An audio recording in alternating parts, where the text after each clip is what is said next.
dekat padamu, itu rindu kami ya Tuhan. Di setiap kata-kata kami, Engkau menantikan kehadiran kami untuk kami dekat kepadamu. Haleluya.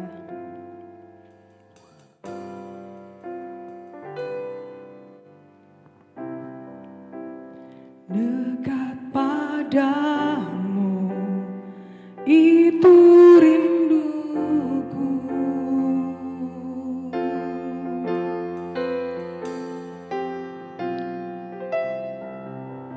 Setiap kataku, kau pun menunggu.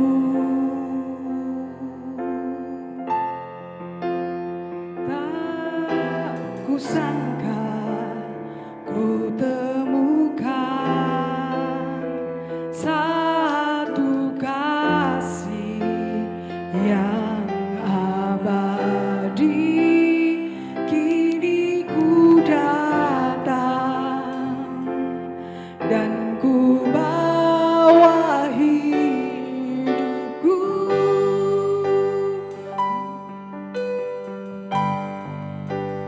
memandang wajahmu, mengikuti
boleh hidup saat ini Tuhan. Tapi semuanya karena kasih setia Tuhan dalam setiap kehidupan kami. Meskipun kami saat ini mengalami kesesakan, mungkin dari anak-anak semua yang di rumah, orang tua, siapapun kita yang mungkin sedang isolasi mandiri, yang mungkin sedang dalam keadaan terpuruk sekalipun di dalam hatimu, kita percaya kita akan dapat kekuatan yang dari Tuhan. Marilah kita memuji Tuhan, kita menyembah Tuhan, bukan dengan kekuatanku.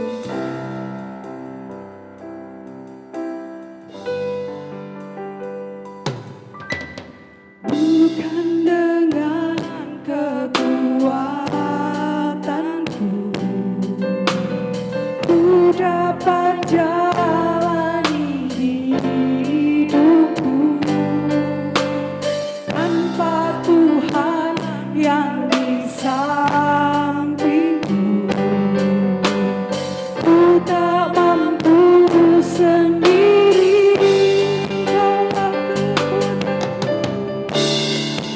Kaulah kuatku yang menopangku. Ku pandang wajah-Mu dan berseru, pertolonganku datang dari-Mu. Peganglah tanganku, jangan lepaskan. Kaulah harapan dalam hidupku.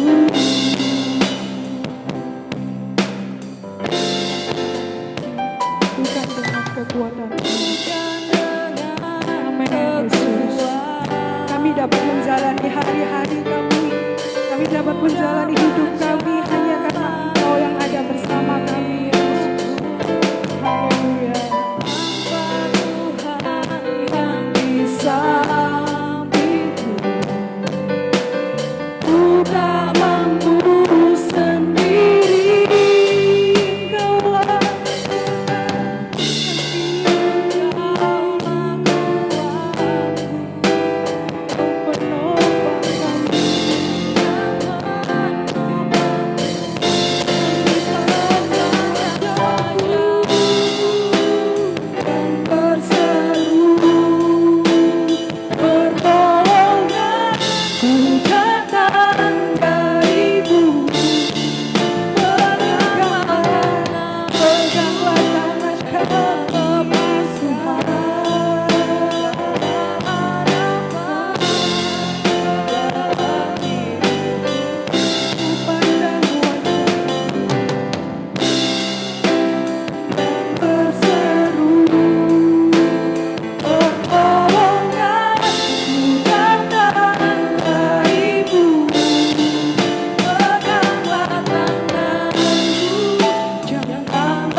kekuatan Tuhan bagi kehidupan kami. Kami ingin memuji-Mu Tuhan, kami ingin menyembah-Mu dengan sepenuh hati dan jiwa kami. Karena kami percaya Tuhan di dalamnya ada kekuatan. Kami berdoa Tuhan, khusus buat anak-anak kami SMP dan SMA Immanuel. yang sedang mengikuti ibadah, meskipun kami tidak bersama-sama, kami tidak berkumpul, tetapi kami menyatukan hati kami untuk menyembah-Mu Yesus. Kami membawa hati kami membawa sembah kami kepada tahta-Mu yang kudus, kepada nama Tuhan Yesus Kristus. Karena hanya Engkaulah milik kami di surga. Apa yang bisa kami banggakan, apa yang bisa kami muliakan di dalam kehidupan kami selain daripada Engkau saja. Di dalam Kristus Yesus kami berdoa dan kami memuji dan memuliakan nama-Mu. Haleluya. Amin.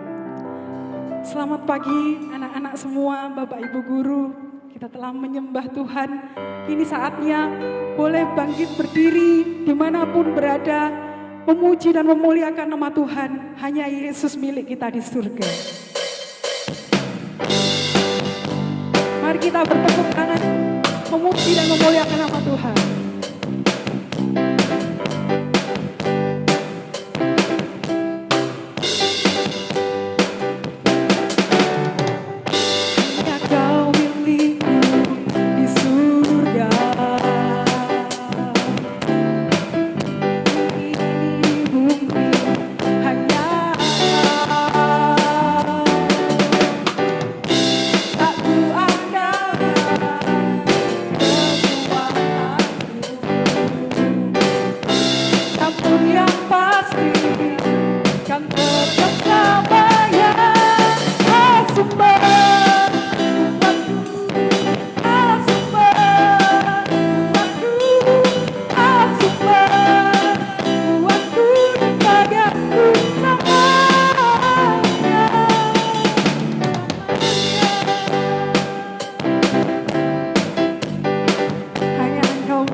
Bagi Allah Tuhan kita Yesus Kristus.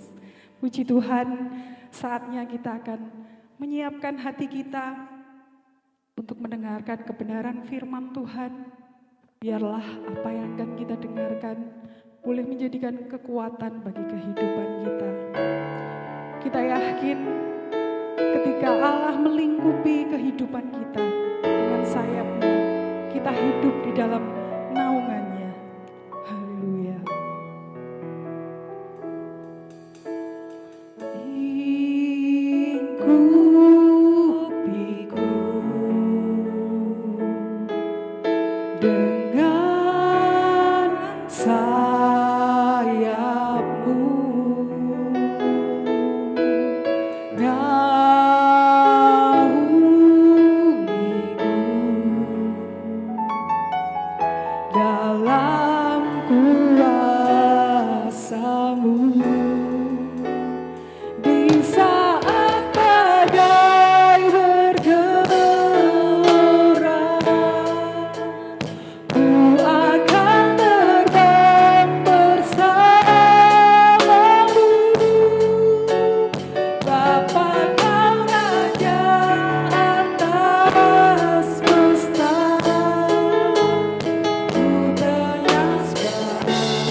wali murid, serta Bapak dan Ibu guru SMP SMA Immanuel yang saya kasihi.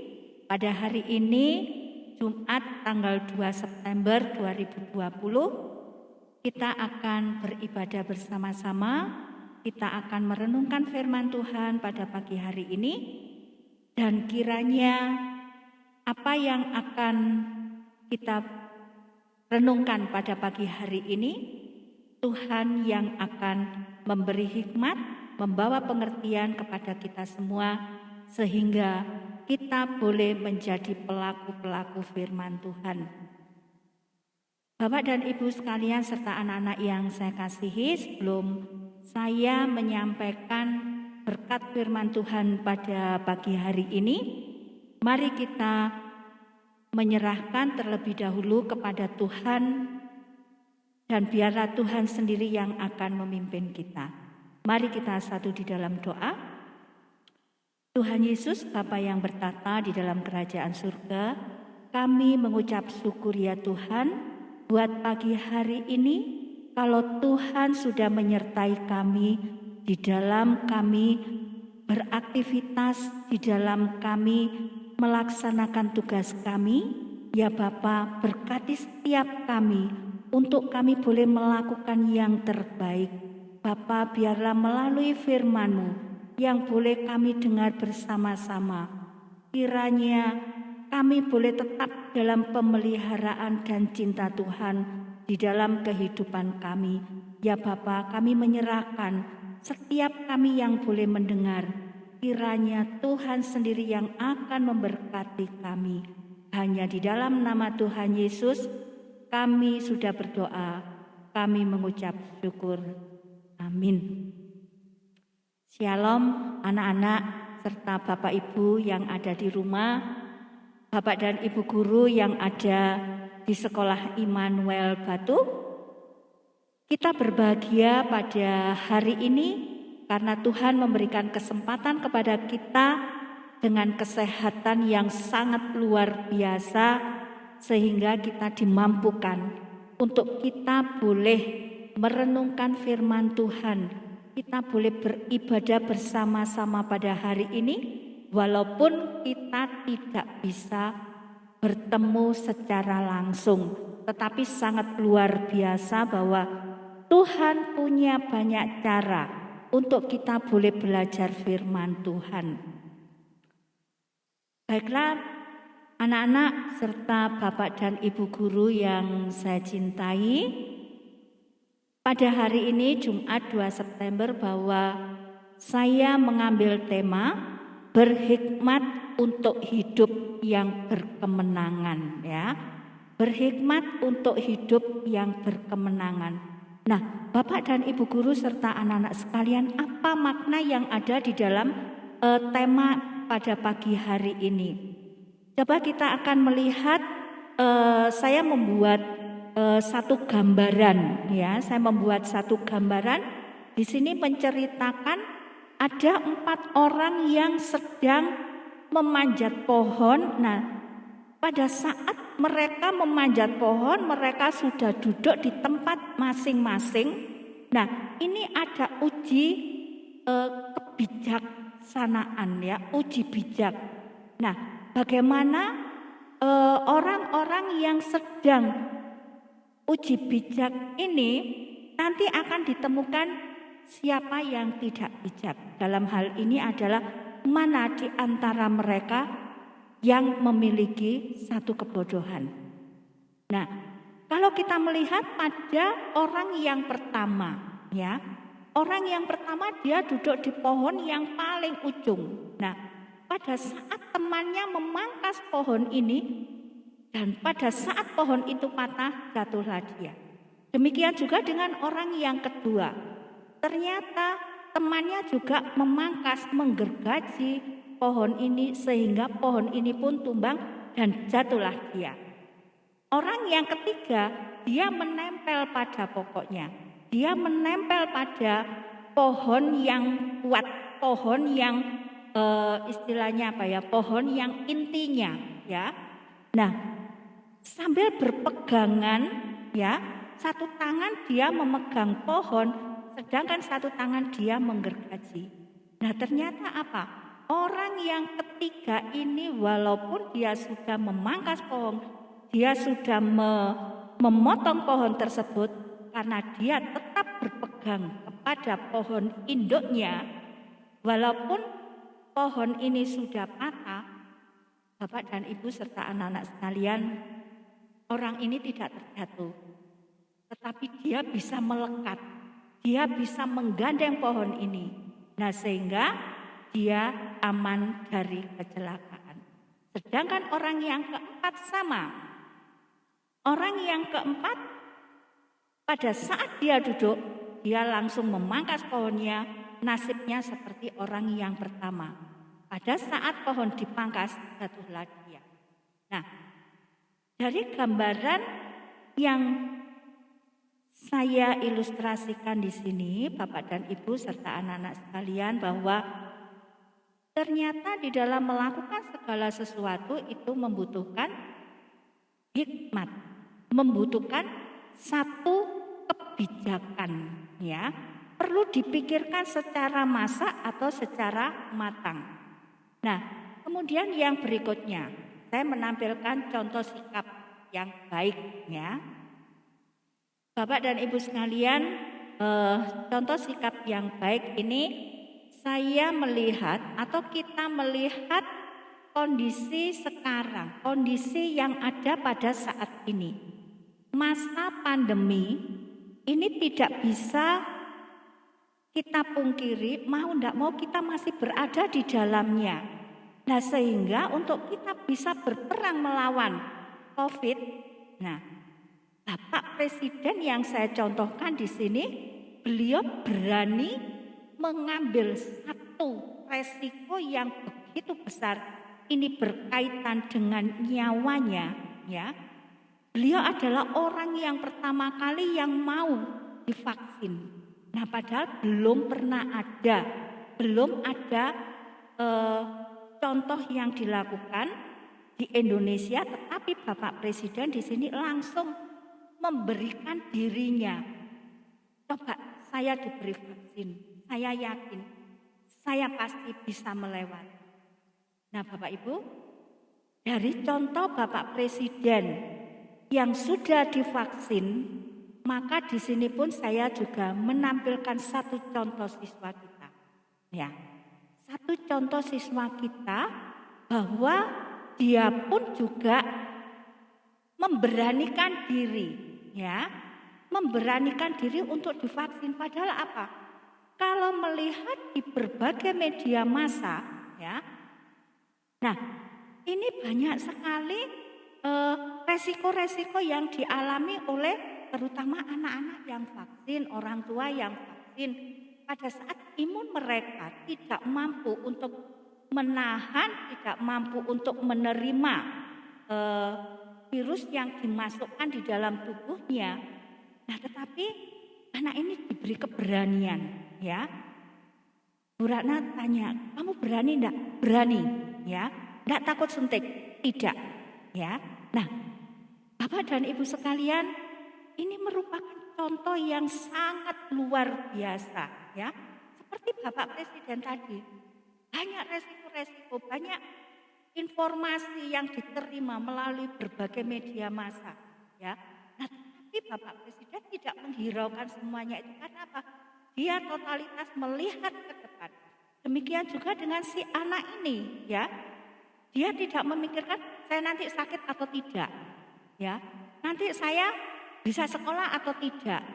Saya nanti tetap hidup atau tidak. Dia tidak membayangkan seperti itu. Dia cuma punya satu, yaitu keberanian untuk melihat ke depan, ya. Nah, Bapak dan Ibu sekalian, serta anak-anak yang saya cintai. Nah, dari contoh yang bisa saya tunjukkan tadi, ya. Apa aplikasi dari firman Tuhan pada pagi hari ini, ya? Kita bisa melihat di dalam Efesus 5 ayat 16 sampai yang ke-17, ya. Efesus 5 ayat 16 sampai yang ke-17. Saya akan membacakan. Dan pergunakanlah waktu yang ada, karena hari ini hari adalah jahat. Ya, saya ulangi. Dan pergunakanlah waktu yang ada, karena hari-hari ini adalah jahat. Ya. Nah, saya lanjutkan pada ayatnya yang ke-17. Sebab itu janganlah kamu bodoh, tetapi usahakanlah supaya kamu mengerti kehendak Tuhan. Bapak dan Ibu sekalian serta anak-anak yang ada di rumah yang saya cintai, bahwa firman Tuhan pada pagi hari ini dengan saya mengaplikasikan contoh yang ada tadi. Nah, ini cukup membuat kita dikuatkan oleh firman Tuhan pada pagi hari ini. Kita tahu bahwa waktu yang ada pada saat ini dikatakan di dalam firman Tuhan bahwa hari-hari ini adalah jahat. Kenapa dikatakan jahat? Bapak dan Ibu sekalian, bahwa banyak peluang waktu yang membuat kita menjadi orang tidak bijak. Menjadikan orang kadang bermalas-malasan, enggan untuk berbuat sesuatu, enggan untuk berinovasi, berkreasi. Nah, sehingga apa? Waktu yang ada dengan adanya pandemi ini, maka ini kadang banyak sekali orang, ya, karena sekarang adalah masih PPKM, karena diperpanjang lagi PPKM-nya. Nah, sehingga sudah tidak usah berbuat sesuatu. Mumpung kita lagi sekolah di rumah, Bapak Ibu guru tidak ada yang mengawasi. Mungkin tugas-tugas kita juga banyak yang tidak terselesaikan. Atau Bapak Ibu guru tidak mengoreksi, anak-anak jangan salah, ya.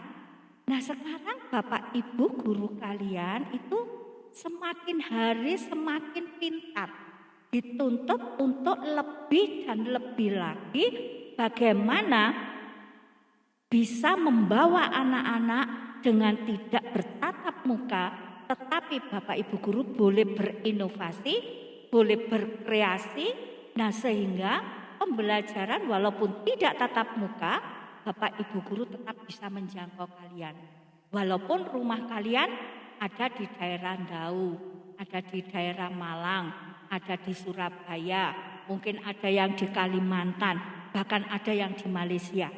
Nah, jangan salah anak-anak, bahwa tetap walaupun jarak memisahkan kita, tetapi Tuhan memberikan hikmat kepada Bapak dan Ibu guru kita semua, bahwa kita diberi kemudahan bagaimana bisa melayani anak-anak dengan baik.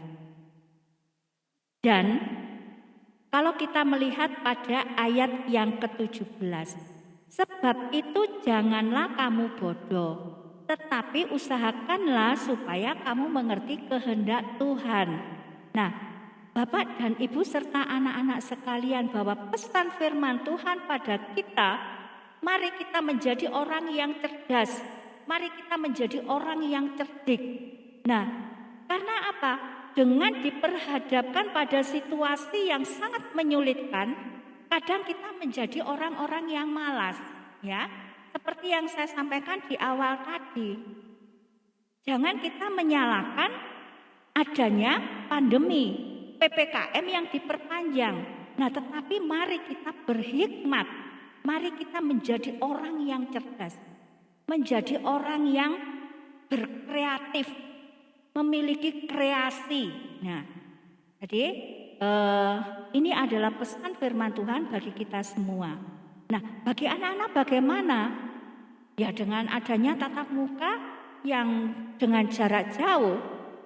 Nah, jangan sampai mengurangi semangat kalian di dalam belajar. Nah, mungkin Bapak Ibu guru memberikan tugas lewat classroom. Bagaimana classroomnya? Apakah sudah terisi semua?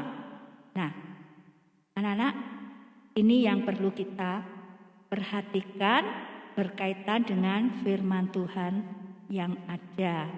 Nah, kemudian yang berikutnya, melihat dari Efesus yang sudah kita baca tadi, ada dua pengertian yang harus kita tahu. Yang pertama adalah bijaksana, ya. Apa yang dimaksud dengan bijaksana? Bijaksana adalah suatu sikap di mana seseorang dapat menyesuaikan diri atau menempatkan diri dan segala sesuatunya terhadap keadaan yang sedang terjadi. Nah, Bapak dan Ibu serta anak-anak sekalian, bahwa kata bijaksana ini menunjukkan satu sikap seseorang. Bagaimana kita dimampukan untuk bisa menyesuaikan diri.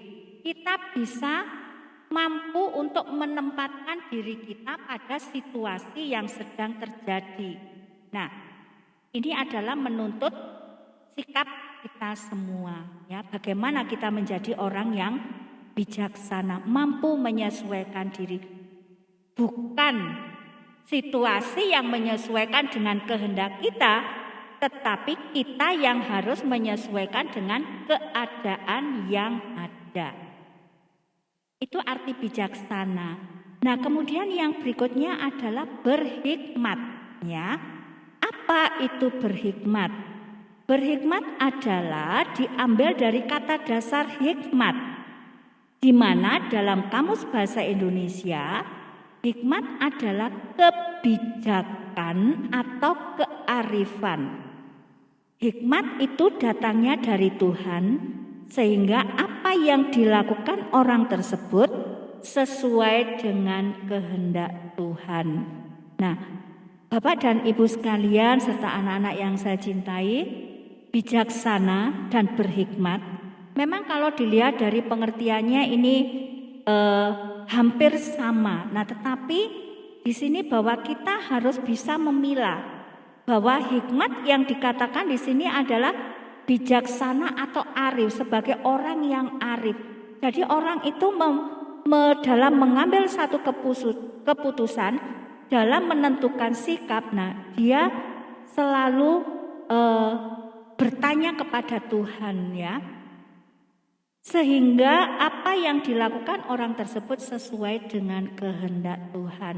Nah, ini Bapak dan Ibu sekalian serta anak-anak, bahwa berhikmat ini memang benar-benar membutuhkan campur tangan Tuhan.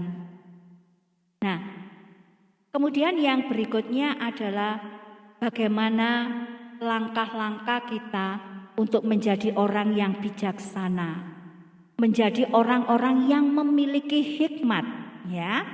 Nah, di sini saya menemukan ada 5, ya. 5 langkah menghindari orang yang bersikap buruk, ya. Bersikap buruk atau bersikap tidak baik. Nah, yang pertama, bahwa kita harus memulai menjaga jarak dengan teman yang tidak baik, ya. Nah, ini membutuhkan satu hikmat, ya. Satu kearifan. Bagaimana kita bisa mampu, ya, untuk menjaga jarak, untuk tidak mendekat, ya, dengan orang yang memiliki sikap yang tidak baik, ya.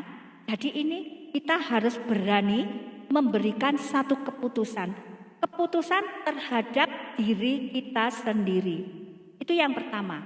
Nah, kemudian yang kedua, mencari kesibukan untuk melupakan teman yang buruk, sikapnya yang buruk, ya.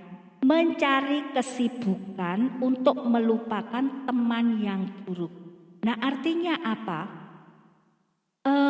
Anak-anak, pada saat kalian mungkin pada bagian yang pertama, kalian harus menjaga jarak. Kalian harus memulai tidak bergaul karib dengan teman-teman kalian yang tidak baik. Nah, karena kalian di sana ada ketergantungan, mungkin teman kalian cuma itu. cuma satu tapi tidak baik. Nah sekarang bagaimana cara sikap yang kedua? Yaitu kalian harus mencari kesibukan untuk melupakan teman yang memiliki sikap yang buruk tadi. Ya, mencari kesibukan. Kesibukan yang dimaksudkan di sini adalah kesibukan yang bersifat positif. Ya, mungkin kalian membuat satu karya, mungkin kalian yang punya keahlian musik, kalian memperdalam belajar musiknya. Mungkin kalau kalian punya karya keterampilan gitu ya, kalian meningkatkan. Bagaimana mungkin kalian bisa melihat di internet atau apa. Nah, jadi ini sifatnya adalah untuk melupakan agar kita tidak tergantung kepada teman yang tidak baik yang pertama tadi. Nah, kemudian yang ketiga, tetap menjaga hubungan pertemanan namun seperlunya saja. Nah, Bapak dan Ibu serta anak-anak sekalian ya, bahwa pada saat kita menjaga jarak dengan mereka yang punya sikap tidak baik, janganlah sekali-kali kita langsung putus hubungan. Sudah wes, saya tidak mau bergaul dengan kamu karena sikapmu tidak baik, sikapmu jelek. Nah, kita tidak boleh bersifat seperti itu. Kita tetap mengasihi, tetapi kasih kita yang seperti apa? Yaitu kasih kita bahwa menjaga hubungan itu sekedarnya saja, ya, bukan langsung putus hubungan, tetapi tetap ada komunikasi, tapi seperlunya saja. Nah, sekarang yang keempat, berkumpul dengan orang yang memiliki kerohanian yang baik. Nah, anak-anak serta Bapak dan Ibu guru, bahwa perlu bagi kita untuk bergaul karib, bersahabat baik dengan orang-orang yang memiliki kerohanian yang baik, ya. Mungkin kita berada di antara para majelis gereja. Mungkin kita berada di dalam bergaul dengan Bapak Pendeta atau Ibu Pendeta. Mungkin kita bergaul dengan sesama anggota jemaat, tapi standar kerohaniannya itu di atas kita. Nah, maka pada saat kita menjalin komunikasi dengan orang-orang yang memiliki kerohanian yang baik, saya yakin Bapak dan Ibu serta anak-anak sekalian bahwa kita pun akan berdampak, ya. Kita pun akan ikut bertumbuh di dalam kerohanian kita. Nah, sehingga sangat perlu bagi kita untuk berkumpul, berkomunikasi, menjalin hubungan yang baik bagi mereka yang memiliki kerohanian yang sudah baik atau standar di atas kita. Nah, dan yang terakhir, ya, menjaga hubungan yang baik dengan orang yang baik, ya, menjalin hubungan baik dengan orang yang baik. Nah, anak-anak, bagaimana kita melihat orang itu baik atau tidak, ya? Nah, Tuhan memberi kepekaan kepada kita, Tuhan memberi hikmat kepada kita untuk kita bisa melihat, ya, sikap orang itu baik atau tidak. Nah, sekarang kita diberikan hak untuk memilih, yaitu bagaimana kita bisa bergaul dengan orang yang baik atau orang yang tidak baik. Dan langkah yang terakhir ini adalah bagaimana kita menjaga hubungan yang baik dengan orang yang baik. Nah, inilah anak-anak serta Bapak dan Ibu semuanya, bahwa 5 langkah menghindari orang yang bersikap buruk atau bersikap tidak baik. Nah,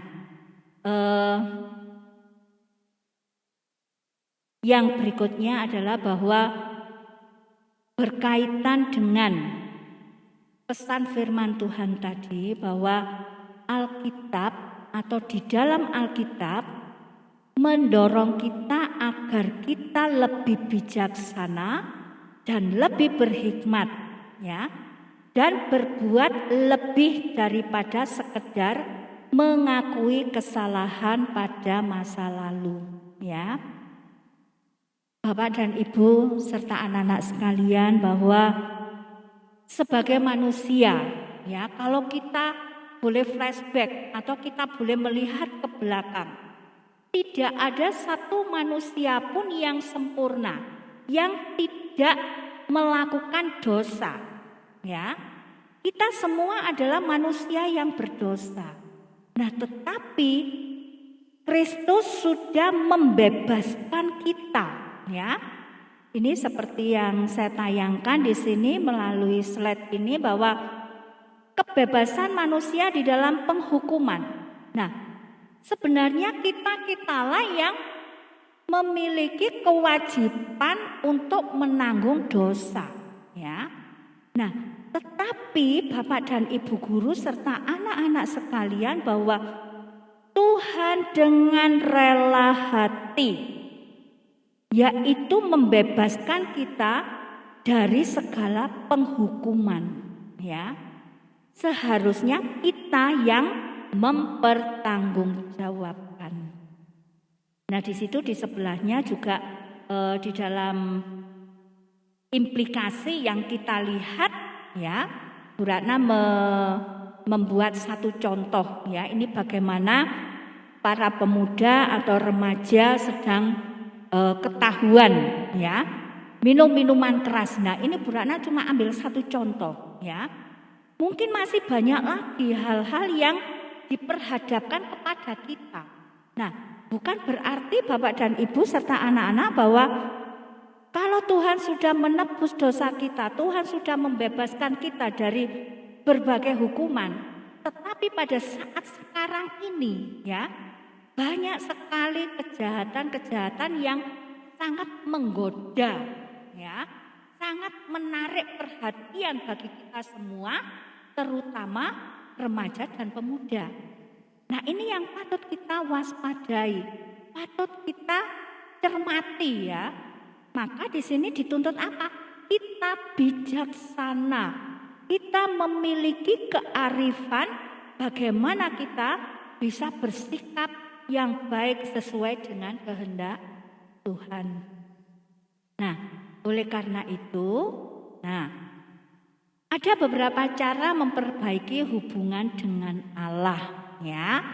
Jadi, kalau Tuhan sudah menebus kita, Tuhan sudah membebaskan kita dari hukuman, maka ada hal-hal atau ada cara memperbaiki hubungan dengan Allah. Yang pertama yaitu berdoa dengan jujur di hadapan Tuhan, ya. Memberi pengakuan dosa, ya. Tidak perlu kita mengaku dosa di hadapan keluarga kita, di hadapan mungkin di lingkungan masyarakat, tidak perlu. Nah, tetapi mari kita berdoa, mari kita jujur mengaku dosa di hadapan Tuhan. Nah, kemudian yang kedua, saat membaca firman Tuhan, ya, mari kita merenungkan dengan hati dan engkau akan memahami kehendak Tuhan. Bapak dan Ibu serta anak-anak sekalian, memang untuk memperbaiki bagaimana kita mengerti, kita tahu kehendak Tuhan yang baik itu yang seperti apa. Nah, kita bisa melihat bahwa setiap hari Bapak Ibu mungkin kita bisa membaca renungan firman Tuhan. Saya yakin bahwa renungan firman Tuhan itu bisa kita dapatkan dari mana-mana. Mungkin dari gereja kita masing-masing. Mungkin kita dapat kiriman dari grup di mana kita menjadi anggotanya. Ada 4 cara memperbaiki hubungan baik dengan Allah, ya. Yang pertama tadi berdoa dengan jujur di hadapan Tuhan.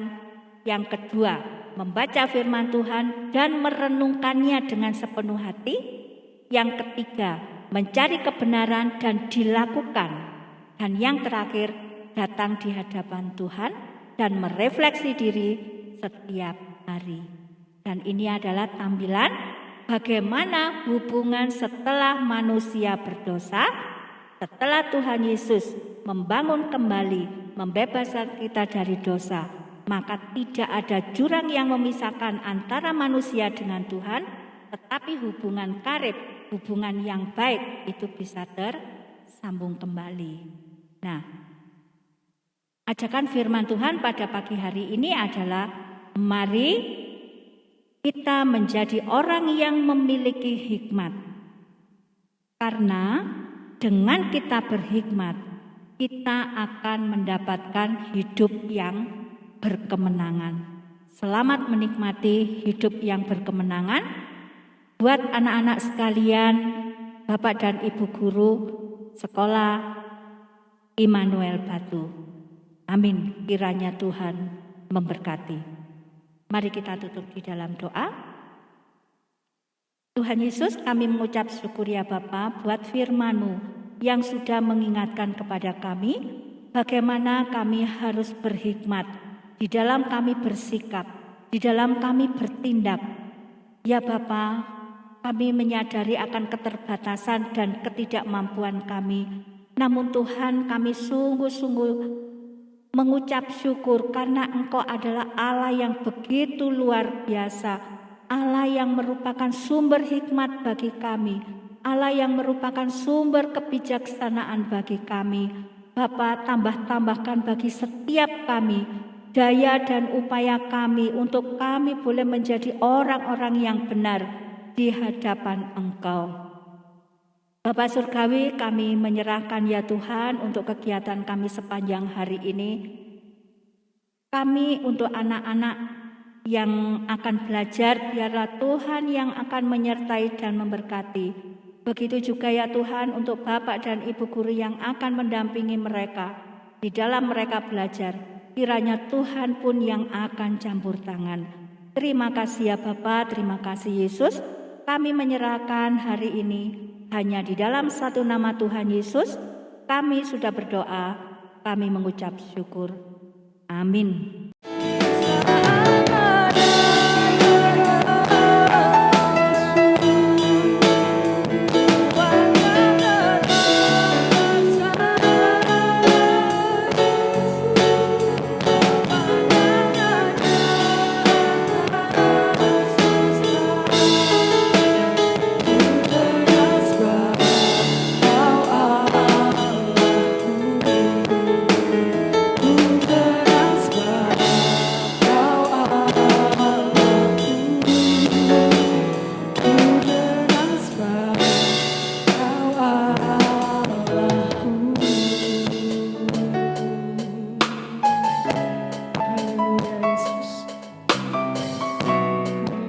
Baiklah, kita akan menutup untuk ibadah kita pada pagi hari ini.